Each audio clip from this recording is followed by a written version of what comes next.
Good morning. Salamat sa Panginoon dahil nandito po tayo ngayon para muli po nating pag-aralan ang kanyang salita. Ako po ay nagpapasalamat sa pagkakataong ito na makapagbahagi po sa inyo. Salamat sa opportunity na ibinigay sa akin ni Pastor Bob and Pastora Elvie. Ang topic ko po ngayon is entitled Bearing Fruit in Hard Times. To fully comprehend o para mas maintindihan natin ang ating mensahe ngayon, we want to define what bearing fruit means. Ano ba ang sinasabi ng Bible about bearing fruit? Pero bago po yun, ang teksto po natin ay matatagpuan sa Psalms chapter 57, verse 7. My heart, O God, is steadfast. My heart is steadfast. I will sing and make music. Sa Tagalog po, ang aking puso ay matatag. O Diyos, ang aking puso ay matatag. Ako'y aawit ng mga pagpuri. Let's bow down our head and let us pray. Heavenly God, maraming salamat po sa pagkakataong ito na kami po ay magkakasama para pag-aralan po namin ang inyong salita. Lord, buksan niyo po ang aming puso't isipan nang maintindihan namin ang inyong mensahe ngayong umaga. Help me, Lord, to share your message in simple way possible nang hindi lang po ito maging information sa amin, kundi maging revelation po sa bawat isa sa amin at mai-apply po namin ito sa aming pang-araw-araw na pamumuhay. Lord, turuan niyo po kami na as we fix our heart steadfastly to you, that may be overflow with joy and praise for your glory, because you are great and greatly to be praised. All the glory we give back to you. In mighty name of Jesus, Amen. So for our today's scripture po ay napakaiksi po dahil one verse lamang po ito. But it may be one verse ang napakaiksi man, but it says a lot about our faith in God. And how should it be? Kung paano ba ito nararap? This scripture is reminding us to remain steadfast, to be unshakable and unmovable. Dapat po ang ating mga puso fixed steadfastly to the point na we cannot help but sing and live in praise. So ang title ko po is Bearing Fruit in Hard Times. What does the Bible says about bearing fruit? In our sinful nature o sa ating makamundong pamamaraan, we bear things like jealousy, hatred, envy, idolatry, selfish ambition, at marami pa pong iba na kung susundin po natin ay ang ating flesh o ang mundo, doon po tayo nito dadalhin. Wherein the fruit of the Spirit na mababasa po natin sa Galatians chapter 5, verses 22 to 23. But the fruit of the Spirit is love, joy, peace, patience, kindness, goodness, faithfulness, and self-control. Na bilang tayo po na mga followers ni Jesus Christ, ito po yung gusto nating ma-bear sa ating mga buhay in keeping our relationship with God. Probably, marami po ang mag-a-agree o tawag dito yung marami po mag-a-agree o makaka-relate dito na hindi po ba na madali pong maging mabait, madali pong maging nice o mabuti sa mga taong nakapaligid sa atin when everything is going well sa ating mga buhay. Lahat po na nangyayari sa atin is smoothly according to our plans. But goes another way around. It hits differently po. At nagiging challenge po ito sa atin. At mahirap when everything in our life seems like going wrong. Yung pinagsakloban po tayo ng langit at lupa. For today's message po, can we still bear fruit? Kaya pa ba natin maging kind? Kaya pa ba natin maging patient? Magkaroon ng peace? At maging faithful despite of our bad circumstances? Amen. Meron po akong nabasa. We don't really know anybody until we see them in all kinds of situations. Naniniwala po ba kayo nito? Na hindi daw po natin makikilala ang isang tao if we don't see them under pressure. Ako naniniwala po ako nito na we don't really know the real person hanggat hindi po natin nakikitang mag-react when things are not good for them. Ang pressure, it shows kung ano po talaga ang nasa loob natin. And I firmly believe na isa po to sa mga bagay na wino-work on ng Holy Spirit sa atin. And I doubt na may naka-perfect na sa area na ito. So meron po akong 3 points. To bear fruit in hard times, we leave behind our feelings. Kailangan makarating tayo to the point na ayaw na po natin na ang ating feelings o ang ating emotions dictates our mood o flow ng buong araw natin. Na nakadepende sa ating emotions, ang ating commitment o ang ating dedication kay Lord. Hindi po na this Sunday na we are so committed to God. We are so committed to go to church. Tapos, may pagsubok lang na dumating. May mga hindi pagkakaintindihan o mga pangyayaring hindi ka nais-nais. And then, we can easily tossed by every wind and wave of life.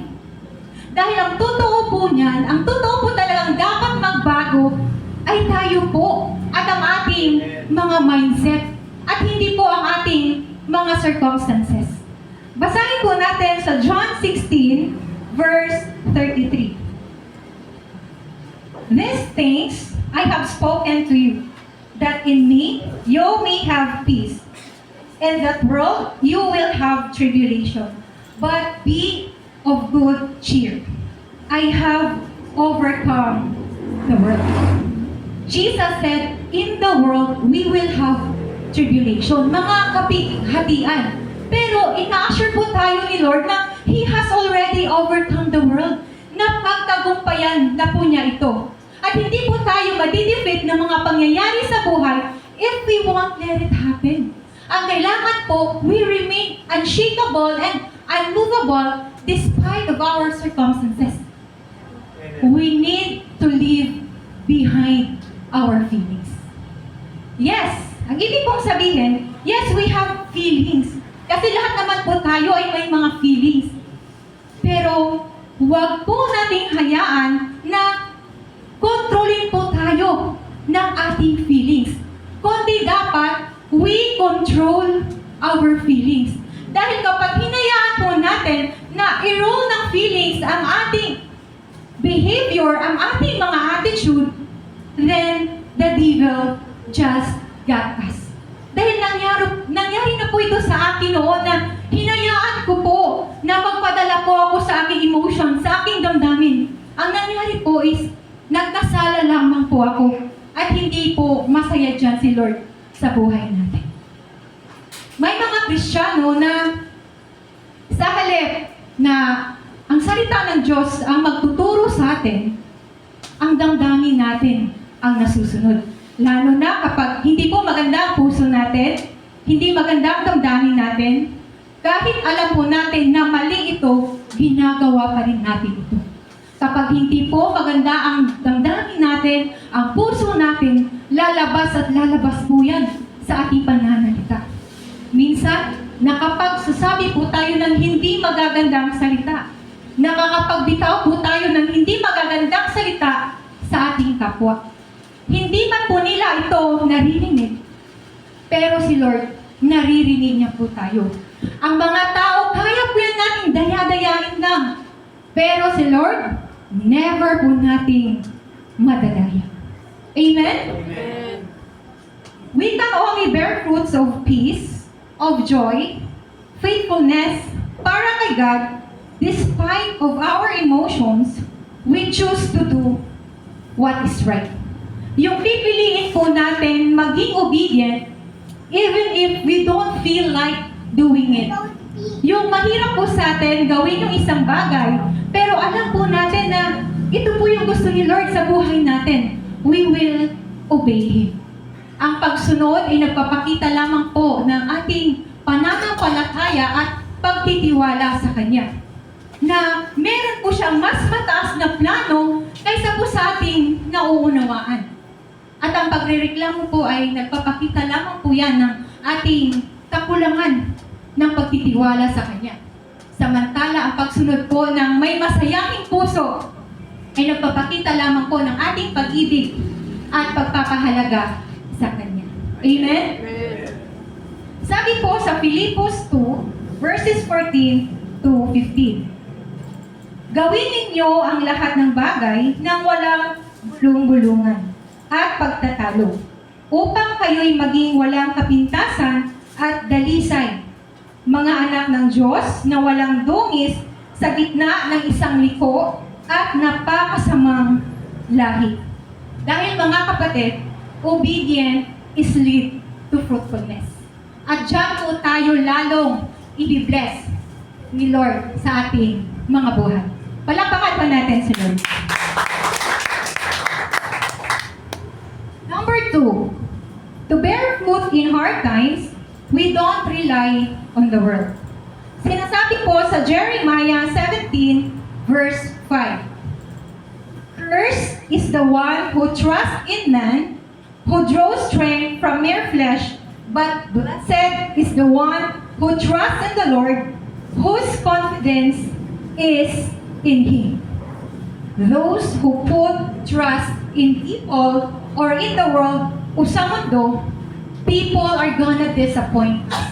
At kahit din po tayo, we disappoint ourselves kapag nag-rely lamang po tayo sa ating kakayanan.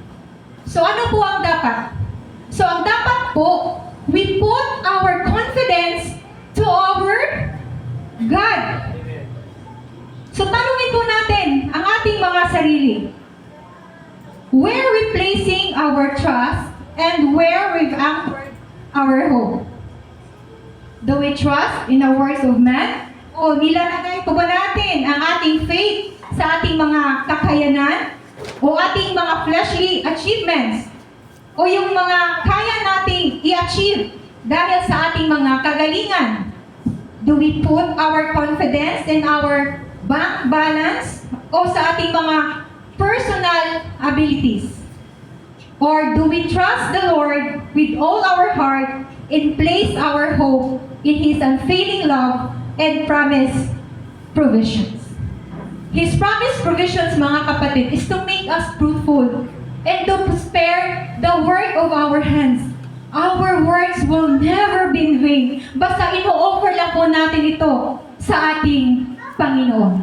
And another thing po, for us to bear fruit, sinasabi po sa Psalms chapter 1, verse 1. Blessed, fortunate, prosperous, fruitful, and favored by God is the man who does not walk in the counsel of the wicked, following their advice and example. Sa Tagalog po, pinagpala ang taong hindi sumusunod sa payo ng masasama, hindi nakikisama sa mga makasalanan, at hindi nakikisalamuha sa mga manunuya. It is vital or it is important for our fruitfulness who we spend our time with. Importante, who are those people we are mingling with? The Bible says, the man who sits down in the midst of sinners at sinusunod ang advices nila will end up trouble. Kasi who we spend our time with is who we become. If we spend our time with complainers, gossipers, hindi po magtatagal, maaada po natin ang kanilang mga ways, ang kanilang pamamaraan, ang kanilang mga behavior, ang kanilang mga attitude. But instead, if we spend our time learning the Word of God at sa mga taong nakakatulong sa atin to make us fruitful, sigurado po, God will make us prosper. Magtatagumpay po tayo. Kaya sabihin niyo po sa katabi niyo, magbago ka na.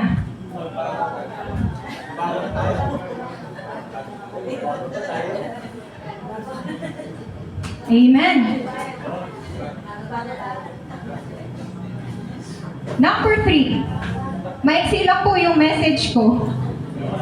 Number 3. To bear fruit in hard times, we must be rooted in His Word. Jeremiah 17, verses 7 to 8. But blessed is the one who trusts in the Lord, whose confidence is in Him. They will be like a tree planted by the water that sends out its roots by the stream. It does not fear when heat comes. Its leaves are always green. It has no worries in a year of drought and never fails.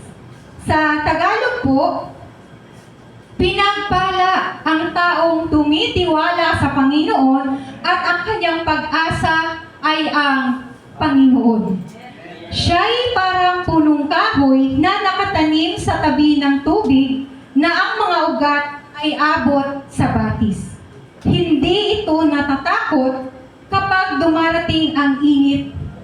Laging sariwa ang mga dahon nito, hindi ito nababahala sa panahon ng tagtuyot at patuloy pa rin itong namumunga.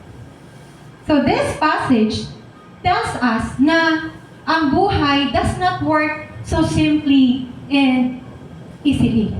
Na hindi po talaga madali. That drought and heat will come. But those who trust in the Lord, hindi niya po tayo pababayaan. I love that scripture, yung sabi ni Jeremiah na all believers to be like a tree. At kailangan po nating maintindihan na yung tree, na yung isang puno, na yung branches nito can only be as wide as roots are deep. Ibig sabihin, magiging fruitful lamang po tayo depende on how we are deeply rooted in God. Dahil kapag malalim po ang relasyon natin kay Lord, hindi po tayo basta-basta magagapi sa buhay. The storms don't blow us over. Tanungin po natin ang ating mga sarili. If we scale ourselves 1 to 10, gaano na po kalalim ang ating relasyon sa ating Panginoon? Hindi po basihan ang pagpunta po dito sa church, sa prayer meeting. Gaano pa tayo ka-active sa mga fellowship para masukat kung gaano na kalalim ang ating relasyon sa Diyos? Dahil ang tunay na sukatan ay kung paano po tayo namumuhay sa araw-araw ayon sa Kanyang salita. Amen? Nowadays, lots of people gusto magkaroon ng lots of fruits. Gusto po natin magkaroon ng mga maraming bagay. Gusto po natin magkaroon ng lahat ng bagay. Gusto po natin magkaroon ng ganong kind of fruit. But we are not actually bearing the right kind of fruit. Kaya nga po merong mga mayayaman na nadidepress pa rin. May mga mayayaman na ang sarap na ng tulugan, hindi pa rin makakatulog ng maayos dahil wala po silang peace of mind. May mga mayayaman na nagkukumit pa rin ng suicide. Sila po yung mga mayayaman na hindi naman po talaga totoong masaya. Dahil wala po silang contentment, wala pong joy sa kanilang mga buhay. Kaya nga ito po yung sinasabi ni John 15, verses 4 to 5. Manatili kayo sa akin at ako'y mananatili sa inyo. Walang sangang makapamumunga sa kanyang sarili. Kailangan ito'y nakakabit sa puno. Gayon din naman, hindi kayo makapamumunga malibang kayo'y mananatili sa akin. Ako ang puno ng ubas, kayo ang mga sanga, kaya kung ang isang tao ay manatili sa akin at ako'y sa kanya, magbubunga siya ng marami. Pagkat kung hiwalay kayo sa akin, wala kayong magagawa. Amen? It's just like a well. Katulad po ng isang balon, kapag wala pong tubig sa loob, wala po tayong titimbaing tubig. There must be the source of the well. There must be a spring, the source of water. Sa atin naman, we cannot really live up our Christian life without the activity and intimacy with our source of life, the vine. Walang iba kundi ang ating Panginoong Jesus. At kung kay Kristo po tayo, makita po sa atin ang bunga. It will displayed in through our lives. Makikita po yan sa buhay natin. It speaks our attitude, our behavior. Amen? Becoming more like Christ, it is a change from inside out. Katulad ng isang sanga na hindi po natin namamalayan na namumulaklak po ito. And then lumalabas po ang kanyang bunga. So it's just like that. If the Spirit is working in our hearts, there will be fruitfulness of Christ-likeness na mangyayari po sa buhay natin. Amen? Palakpakan pa natin sila. So, conclusion na po tayo. Maiksi lang po yung message ko ngayong umaga. Mga kapatid, ang tunay na ebidensya ng ating pananampalataya ay makikita po sa ating pamumuno. Ang bunga ng isang buhay na nakakabit kay Kristo ay hindi lamang po sa salita, kundi gawa. Pag-ibig, kabutihan, pagtitiis, kababang loob, at marami pa pong bunga ng Espiritu Santo. Huwag po nating hayaan lang na tumatanggap lang tayo ng salita ng Diyos. Kundi dapat, kailangan po natin itong isabuhay, isapuso, at ipamuhay po natin araw-araw. Mamunga po tayo, hindi po para sa ating kapurihan, kundi para po sa kaluwalhatian ng ating Panginoon. Sa bawat pagsubok po sa ating buhay, may layunin po ang Diyos. At may natutunan po tayo. Hindi lamang po niya tayo tinuturuan. Binubuo niya upang mamunga pa po tayo ng marami. Yun lamang po. God bless everyone.